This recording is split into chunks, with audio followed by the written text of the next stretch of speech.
In the name of Allah, who is most merciful and beneficial. Today our topic is equity. Equity के बारे में आपको पता लग गया होगा कि इक्विटी होता क्या है। नहीं पता तो मैं बता देती हूँ। इक्विटी का मतलब होता है कि आप मसावात, ठीक है। मसावात का मतलब ये है कि आप फर्ज करें कि किसी दो पार्टीज हैं, प्लेंटी फॉर डिफेंडेंट, इनके दरमियान डिस्प्यूट वाइज हो जाता है किसी प्रॉपर्टी। अब एक तो लॉ ये कहता है कि प्रॉपर्टीज़ के प्रॉपर लीगल डॉक्यूमेंट रजिस्टर हो, कुछ जो हमारे जितने भी फॉर्मेलिटीज़ वगैरह लॉ में रखी जाती हैं कि हर चीज़ फुलफिल हो। तो अकॉर्डिंग टू लॉ अगर हम देखें तो टाइटल वगैरह देखा जाता है, हर चीज़ को मद्देनज़र रखा जाता है, मज़ीद इन्वेस्टिगेशन भी की जाती है, सब कुछ किया जाता है हमारे लॉ के रिकॉर्डिंग अगर हम देखें। तो इक्विटी ये कहती है कि जहाँ आपका राइट है आपको आपका राइट दिया जाए। इन शॉर्ट इफ आई से कि हमारा जो लॉ है ना वो ये बयान करता है कि जो कानून है वो सबके लिए बराबर है, ठीक है। इक्विटी ये कहता है कि आपका हक, ठीक है। कानून की नज़र में सब बराबर हैं, चाहे वो अमीर हो या गरीब हो। और अगर मैं इक्विटी की बात करूँ इसका मतलब ये है कि आप जहाँ इंसान का हक है उसको हक दिया जाना चाहिए। हक यानी कि यहाँ फैक्ट पे बात हो रही है कि किसने किसके साथ ज्यादती की है, ठीक है। यहाँ कानून को ज़्यादा नहीं देखा जाता, ठीक है। बात आप समझ रहे होंगे मैं क्या कहना चाह रही हूँ। सिविल कोर्ट की अगर मैं बात करूँ तो हमारे सिविल कोर्ट्स के अंदर जो मोस्टली पाकिस्तान के अंदर प्रैक्टिस देखी जाती है वो इक्विटी पे की जाती है, क्योंकि फैक्ट्स पे बात की जाती है। अकॉर्डिंग टू द फैक्ट्स आपका डिसीजन कर दिया जाता है। और जब आपको लगता है कि नहीं ये तो ऐसा कानून ही नहीं बनता, ऐसा होता ही नहीं है, डिसीजन ये तो गलत है, हमारे हक में नहीं है, तो हम क्या करते हैं एटलीस्ट जाके हाई कोर्ट में अपील कर देते हैं। फिर हाई कोर्ट क्या करती है, लॉ को देखते हुए फैसला कर देती है। और फिर हम आराम से बैठ जाते हैं भाई ये कानून है तो हमें ये एक्सेप्ट करना ही पड़ेगा। सेम एज इक्विटी का भी कुछ ऐसा ही है। इक्विटी भी ऐसे ही अमल में आई।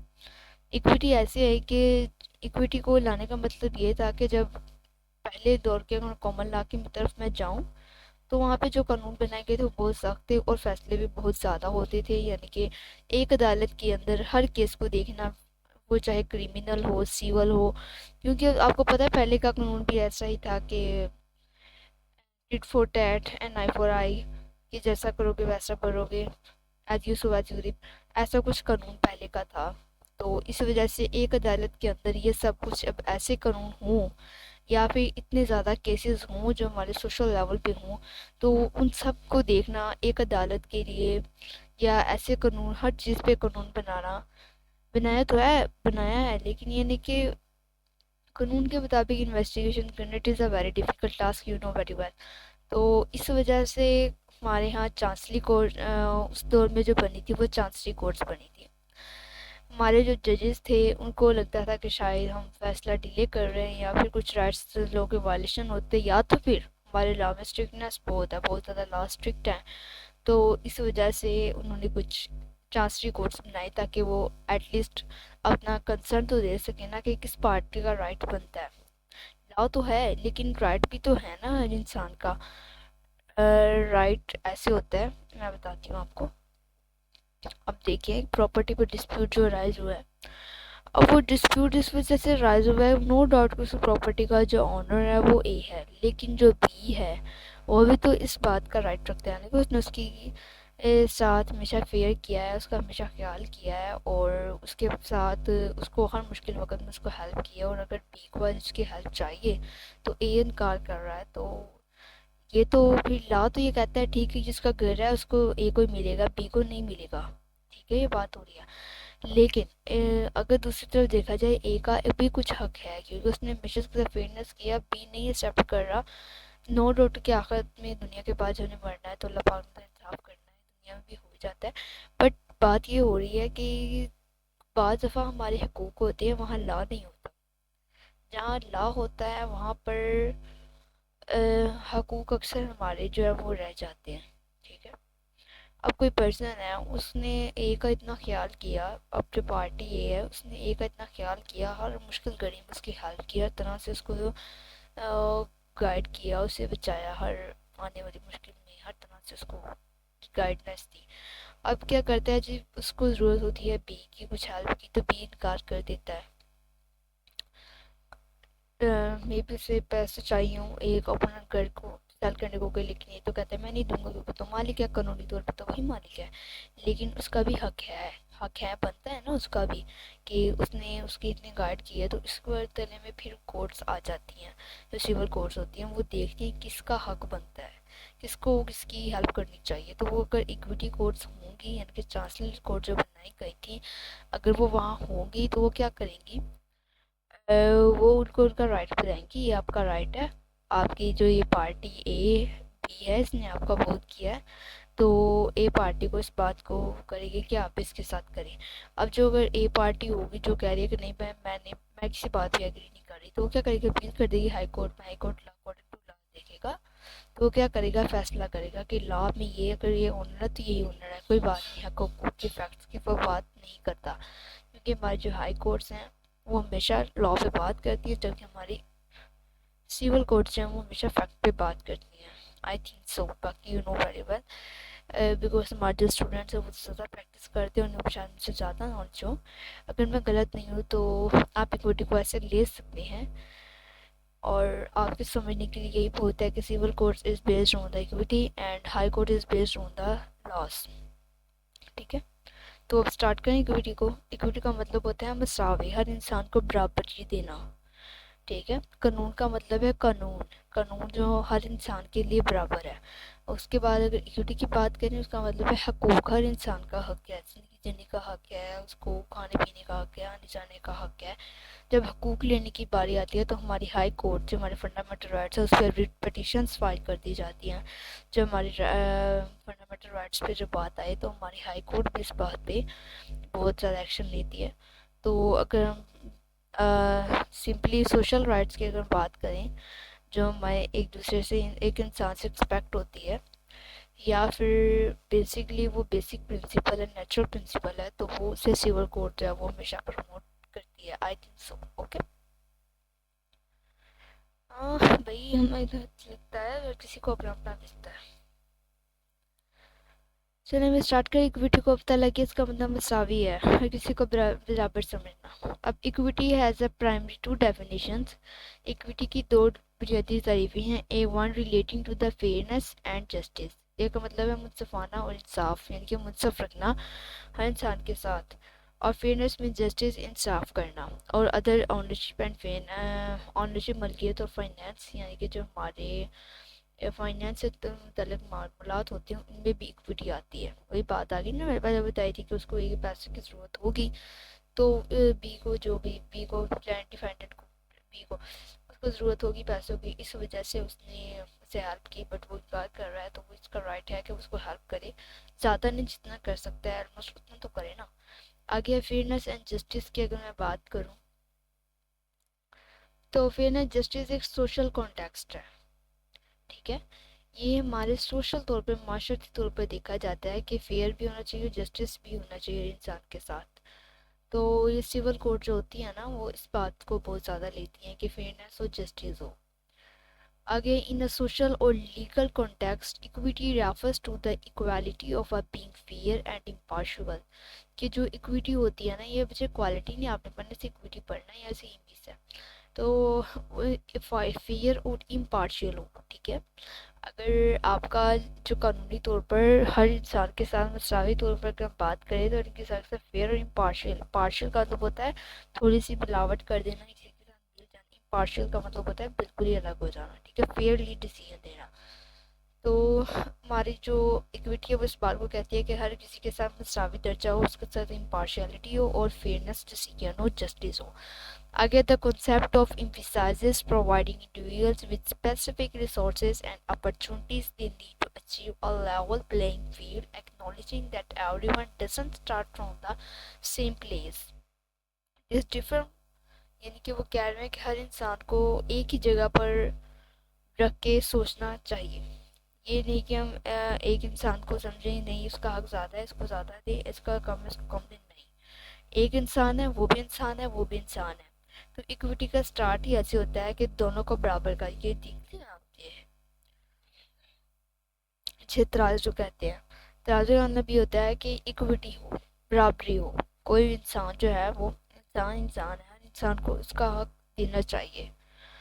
तो बात अगर हम करें तो इक्विटी का स्टार्ट यहाँ से हुआ मसावात से, that differ from the equity which means that treating everyone the exact same way regardless of the individual circumstances, कि यानी कि हर इंसान को बराबर का समझना चाहिए without colour, race and caste, ये इस इनको मद्देनज़र रखे बगैर।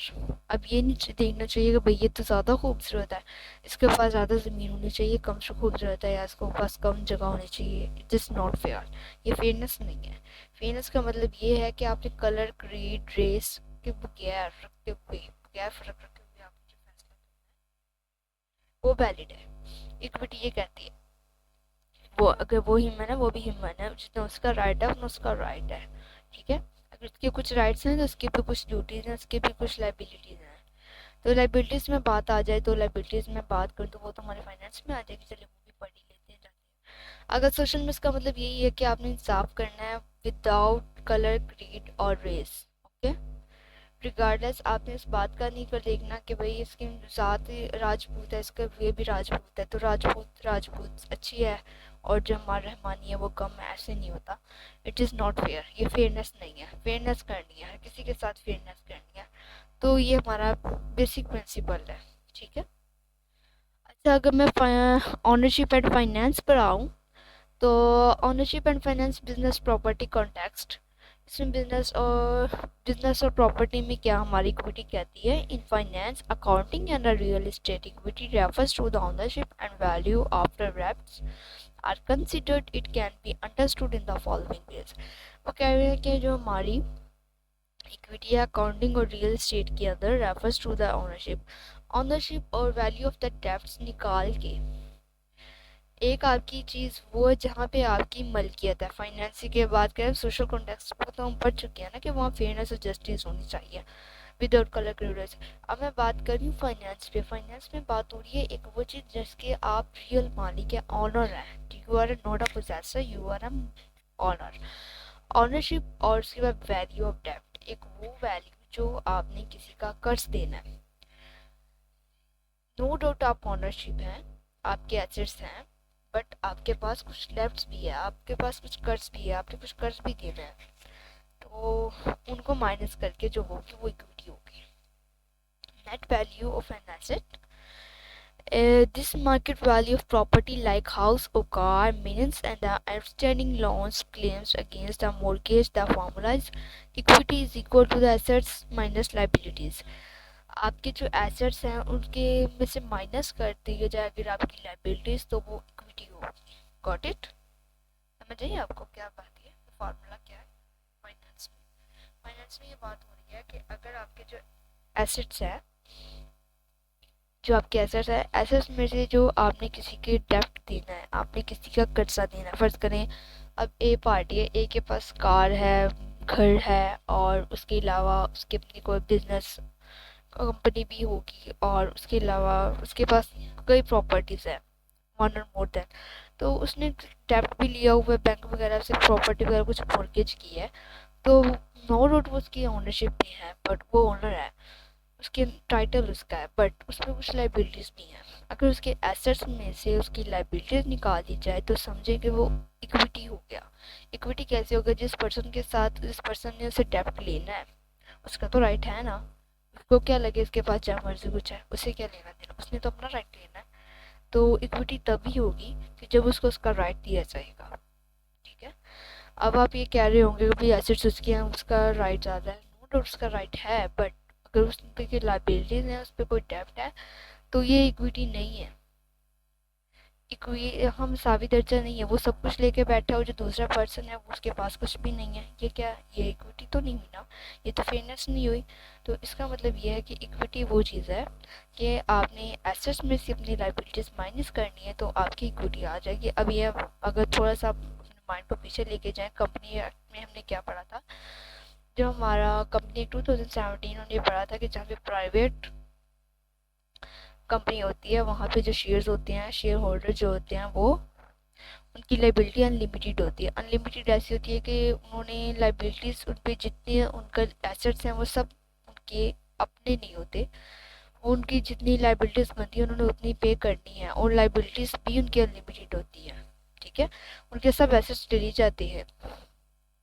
क्यों? क्योंकि उन्हें कंपनी को लॉस होता है, कंपनी को उन्हें देना होता है, कंपनी पर उनका डेब्ट होता है, और डेब्ट को जब दे देंगे तो उनके एसेट्स ऑब्वियसली नहीं रहेंगे या तो कम हो जाएंगे। तो वही बात आ जाती है कि फिर ही इक्विटी होती है सिविल केस में। अगर हम देखें आगे, business ownership, the ownership interest to the share holders in a company, this is also refers to the share holders equity और net worth. In this context, equities is often used as synonym for the stock shareholders in a company. अभी बात आ गई equity की worth भी होती है। Equity जब जो कंपनीज होती है उनके शेयर जो होते हैं वो उनको उनके ताक कर दी जाती है, उनकी लाइबिलिटी जो होती है वो परफॉर्म हो जाती है। आगे, the concept of equity in the finance rooted in the idea of the residual claim if all of the business assets were sold and all its debts paid। और अगर जो बिजनेस एसेट्स हैं वो तमाम बेच दिए जाए, उसकी जो डेब्ट्स है वो पे कर दिया जाए, और the remaining value would be the equity, जो वैल्यू रहेगी वो इक्विटी होगी, बिलोंग टू द ओनर्स, वो उसके ओनर से बिलोंग करेगी। ठीक है, जब तक उस पर डेब्ट्स हैं तब तक वो फाइनेंस में अगर देखें तो वो इक्विटी नहीं है। अगर उस पर फाइनेंस नहीं है, अगर उसने यानी कि डेब्ट्स नहीं देना, तो फाइनेंस में उसके साथ इक्विटी है, इक्विटी होनी चाहिए, उसका राइट है, उसको उसका राइट दिया जाना चाहिए, कोई भी उसका राइट उसे नहीं ले सकता। ठीक है, तो अब ये हिस्ट्री में अगर मैं बात करूं, equity begins 13th century England as a fair supplementary right to to rigid common law, developing from the petitioner seeking the justice for the king, leading the court of chancery and remedies like through the specific performance and trust. The same emerged from the common law the late centuries in the concept rooted in the Roman law equities origin England 13th centuries। अब बात हो रही है कि 13वीं सदी में England के अंदर जो कॉमन लॉ था वो बहुत रिजिड था। कॉमन लॉ रिजिड ऐसे था कि एक कोर्ट थी, दो कोर्ट होंगी, तीन होंगी, केसेस बेतहाशा। कुछ आपको पता है कि सिविल होंगे, क्रिमिनल होंगे, और अटैस्ट्रा जो भी फैमिलीज मैटर होंगे। अच्छा, वो सब एक कोर्ट के अंदर देखना मुश्किल था, तो फिर क्या हुआ कि उन्होंने चांसरी कोर्ट्स बना दी, क्योंकि कॉमन लॉ जो वो काफ़ी स्ट्रिक्ट था, उसमें राइट्स की अक्सर वायलेशन हो जाती थी, राइट्स फ्रिंज हो जाती थी लॉज की वजह से, लॉज काफ़ी स्ट्रिक्ट थे। तो अब देखें ना कि इसमें स्ट्रिक्टनेस ऐसे थी, अब फर्जी कहेंगे अगर ए ने बी का मर्डर किया है तो ऑब्वियसली ए का भी मर्डर ही होगा। अब ये नहीं देखा जाएगा कि उसके पास राइट था या उसने किस तरह उसने मर्डर किया है, कि उसके पास कोई मे भी उसने सेल्फ डिफेंस किया हो, तो इस तरह का कोई भी कॉन्सेप्ट नहीं था। तो इस वजह से उन्होंने चांसरी कोर्ट्स बनाई थी। ओरिजिन इसका इंग्लैंड में हुआ था 13 एंड 15 सेंचुरीज में, इसका स्टार्ट हो गया था इक्विटी का। वो इसलिए स्टार्ट हुआ था ना, जैसे उन्होंने बताया कि पीछे बिहाइंड द रीज़न भी देखनी चाहिए कि वो रीज़न क्या थी, तो उसे क्या पता बाई चांस हो गया हो। तो वो बस ये कहते थे कि पहले यहाँ जो कॉमन लॉ था वो यही था कि an eye for eye, tit for tat, एजुस वाजुरी। तो इस वजह से लॉ के स्ट्रिक्टनेस की वजह से उन्होंने क्या किया, लॉ में थोड़ी सी कमी रखने के लिए या थोड़ी सी नमी स्ट्रिक्टनेस को कम करने के लिए उन्होंने चांसली कोर्ट्स बनाई। चांसली कोर्ट जो होती है ना, उनको एक चांस दिया जाता है कि आप अपने आप को प्रूव करें कि वाकई ये बात क्या है। जो चांसली कोर्ट्स हैं वो फैक्ट्स को देखती हैं, फैक्ट जान के फिर आगे केस हमारा जो हो जाता है वो हाई कोर्ट जाता है, हाई कोर्ट लॉ पर फैसला करता है। पहले जो फैक्ट्स जो जाने जाते हैं वो सिविल से जाने जाते हैं, अपने ज़ुबान में अपनी मौजूदा दौर में बता रही हूँ, पहले चांसली कोर्ट्स थी। आगे, English legal laws was based on the Writs formal orders becoming the rigid and filing the remedies from the new injustice and specially provincial Oxford limited writs।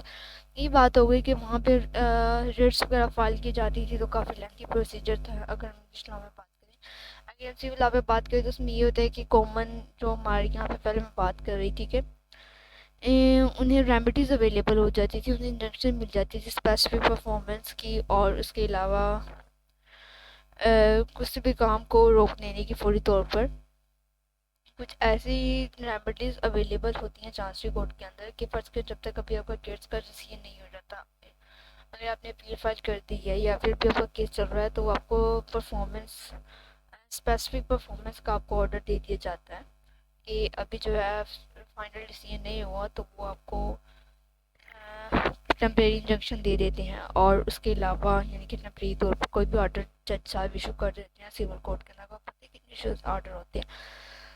वो आपको क्या करते हैं, टेम्परेरी इंजंक्शन दे देते हैं। अगर आपको लगता है कोई कॉन्ट्रैक्ट है तो वो आपका राइट देखते हुए स्पेसिफिक परफॉर्मेंस का ऑर्डर कर देते हैं कि इस काम को किया जाए।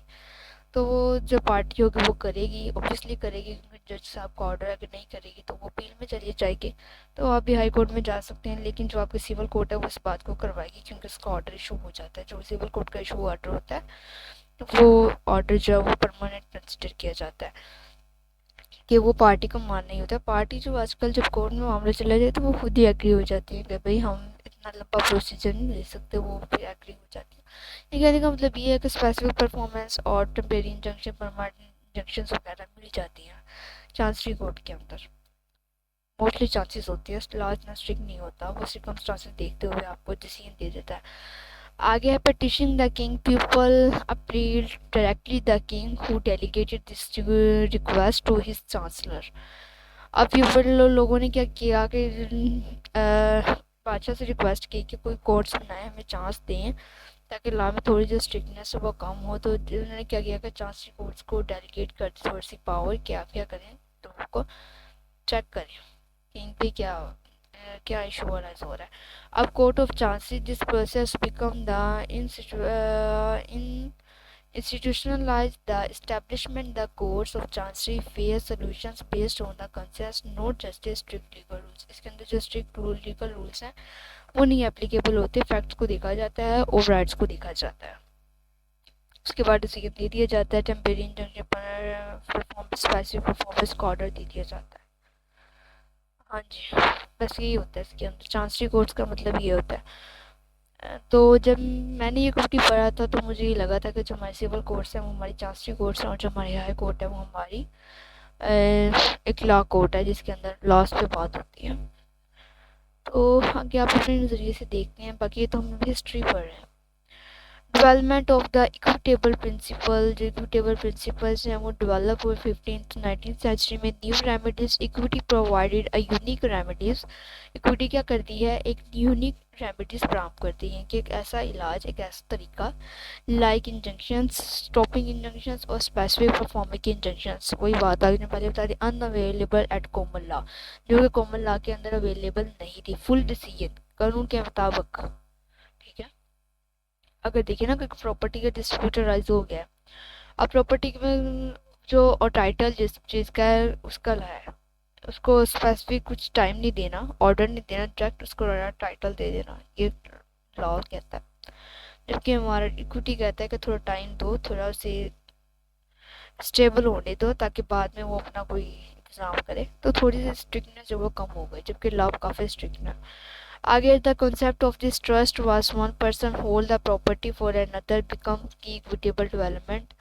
ये भी बात आ गई कि अगर कोई पर्सन प्रॉपर्टी होल्ड करता है किसी दूसरे की तो वो इक्विटेबल डेवलपमेंट के जरिए उससे ली जाए, ताकि उसको भी थोड़ा राइट हो के वो भी अपना कोई सेकंड अनदर वे यूज़ करते हुए कोई काम करे। Tensions grew between common law courts and chancery courts. A famous conflict that Lord Coke and the Phyllis Jammers are solicited equity proceed. The king ruled in the favor of the chancery। ये बात छोड़ते हैं। आगे functions of the law equity late 19th century, जो fusion of law है, law का fuse of law, law की fusion, equity late 19th century के अंदर, ठीक है। अब दो चीज़ें बन गई, एक लॉ हो गया, इक्विटी हो गया। और जो हम इक्विटी पढ़ रहे हैं, हम लॉ नहीं पढ़ रहे, लॉ तो आप पढ़ते हैं, आपको पता है, पेरेंट्स आप पढ़ते हैं, ट्रांसफर प्रॉपर्टी एक्ट पढ़ते हैं, लॉज पढ़ते हैं, फैमिली लॉ पढ़ते हैं। अब फ्यूज ऑफ इक्विटी को उन्होंने 19th सेंचुरी में फ्यूज कर दिया, यानी कि उनको आपस में मिक्स कर दिया। कैसे कर दिया, judiciary act 18 Judicature Acts 1873 to 1875, these landmark acts merged the separate courts। इसने क्या किया कि सेपरेट कोर्ट्स बनाए। Abolishing the courts to chancery, chancery के लिए abolishing the courts of chancery, जो कोर्ट ऑफ चांसरी ने abolish किया गया, and creating a single high court, और एक सिंगल हाई कोर्ट बनाई गई where both common law and equitable principles could be administered by the same judges। वही जजेस होंगे, जो जजेस जो हैं वो उन कोर्ट्स के अंदर फैसला करते थे। अब जो करते थे, मैं थे की बात करी क्योंकि हम बात कर रहे हैं 1873 टू 1875 की बात कर रहे हैं कि चांसरी कोर्ट जब बनाई गई थी, वो जजेस जो पहले कॉमन लॉ पे बात करते थे वही जजेस जो हैं वो चांसरी कोर्ट में भी बनाए गए, बिल्कुल वैसे ही जजेस। और फिर जो एक हाई कोर्ट बना दी गई कि जो जजेस बिल्कुल सेम जजेस जो हाँ फैसला कर रहे हैं चांसरी कोर्ट के अंदर, वो हाई कोर्ट के अंदर भी कॉमन लॉ के अकॉर्डिंग और जो चांसरी कोर्ट है उसको देखते हुए वो फैसला करें। चांसरी कोर्ट के अंदर वो जो चांसरी कोर्ट जो है वो तो सिर्फ चांस देगा ना उनको, रेमिडाइट्स वगैरह को देख के थोड़ी सी दे देगा। अब जो हमारे कॉमन लॉ है वही जजेस जो है वो कॉमन लॉ को भी देखेंगे और चांसरी कोर्ट इनके जो प्रिंसिपल्स हैं, इक्विटेबल प्रिंसिपल्स हैं, उनको भी एडमिनिस्टर करते हुए सेम जजेस वो फैसला देंगे। Got it. आगे कुछ मैगजीम्स हैं इक्विटी पे बेस करती हैं, तो अगर आपके तो पढ़े आज यूबी जैसे ईवी रेमेडियम, चलें इनको रीड करते हैं। यूबी जस्ट ईवी रेमेडियम का मतलब ये है कि where there is a right there is a remedy. जहाँ भी आपका राइट है वहाँ पे आपको रेमेडी मस्ट दी जाएगी, ठीक है। Ubi jus ibi remedy is a fundamental legal principle, ये कानून का बुनियादी कानून है। Meaning the law provide a way of enforce by the recognised legal right insuring no wrongs goes to unaddressed. It originated Ashby versus Wright, established that for the every legal right violated, legal remedy like damages, injunctions must exist. So as the cornerstone of the equity, allowing courts of to create remedies for new situations where common law falls short. इसका मतलब ये है कि जो हमारा common law है वो थोड़ा नहीं इतनी रेमेडीज फ्राहम करता, जबकि हमारा जो भी जैसी भी रेमेडियम है उसके अंदर ये देखा जाता है कि अगर यहाँ पे कोई रेमेडी अवेलेबल है यानी कि उसको डैमेजेस दे दिए जाए या उसको इंजेक्शन दे दी जाए, या फिर उसको उसको फाइन कर दिया जाए, तो ये बेटर है मोर देन उसको इम्प्रिजनमेंट कर दी जाए। कैसे बेटर है देखिए, अब एक पर्सन है उसने मर्डर कर दिया, मर्डर के अब दूसरी पार्टी को उससे सज़ा हो जाए, जिसने मर्डर किया है दूसरी पार्टी को उससे क्या लेना देना, उसको सज़ा हो गई, उसकी ज़िंदगी तो जिसकी ज़िंदगी जानी थी वो तो चली गई, उससे क्या फ़र्क पड़ता है। तो उससे क्या करता है, अब उसके जो जिसने मर्डर किया है उसके घर में भी वो एक पर्सन है, तो इक्विटी देखती है कि भाई उनके मुश्किल हो गई, तो वो क्या कहती है दूसरी पार्टी को, आपको पैसे की जरूरत है, पैसे ले लेना, उसको सज़ा को थोड़ा कम कर दे। सज़ा तो होती होती है, इसलिए नहीं होती, लेकिन उसके अंदर है ना उस पार्टी को दूसरी पार्टी को तो कोई नहीं ना फ़र्क पड़ेगा, उसे अंदर होने से उनके जो पर्सन जिनकी जो दुनिया से चला गया उसको तो नहीं ना वापस लाया जा सकता। तो इस वजह से वो क्या करते हैं कुछ अदर रेमेडीज दे देते हैं। तो वही कहते हैं कि जहाँ पे भी आपका राइट होगा वहाँ पे आपको रेमेडीज मस्ट अवेलेबल होगी। आगे है a clearly recognise the legal must. अगर मैं कॉमन लॉ पे कोई एग्जांपल तो कॉमन लॉ पे यही है, सिविल लॉ में यही है कि अगर कोई पर्सन, अगर ए ने पर्सन ने बी के पैसे देने हैं, ठीक है, बी जो है वो उसे डिले कर रहा है, वो नहीं दे रहा,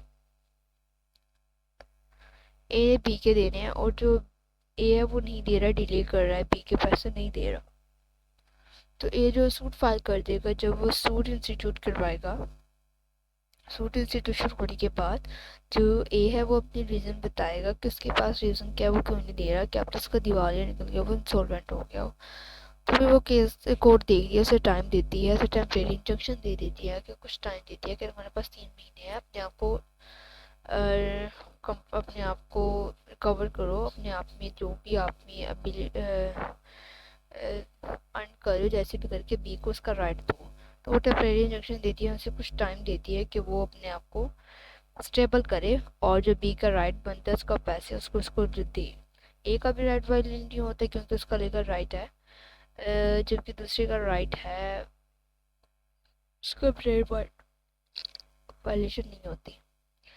अ clearly recognise legal right must exist, इसके लिए ज़रूरी है कि आपका लीगल राइट लाजमी होना चाहिए। A wrongful act must have violated, आपका जो राइट है वो ज़रूर वायलेशन होने चाहिए। There must be no sufficient remedy already provided by the court, और इसके अंदर कोई भी ऐसी रेमेडी ना हो जो पहले कोर्ट ने दी गई हो, ठीक है, जो पहले कोर्ट में दी जा चुकी हो। लिमिटेशंस क्या होती है? नो लीगल इंजरी, डैमनोस इन इंजूरिया।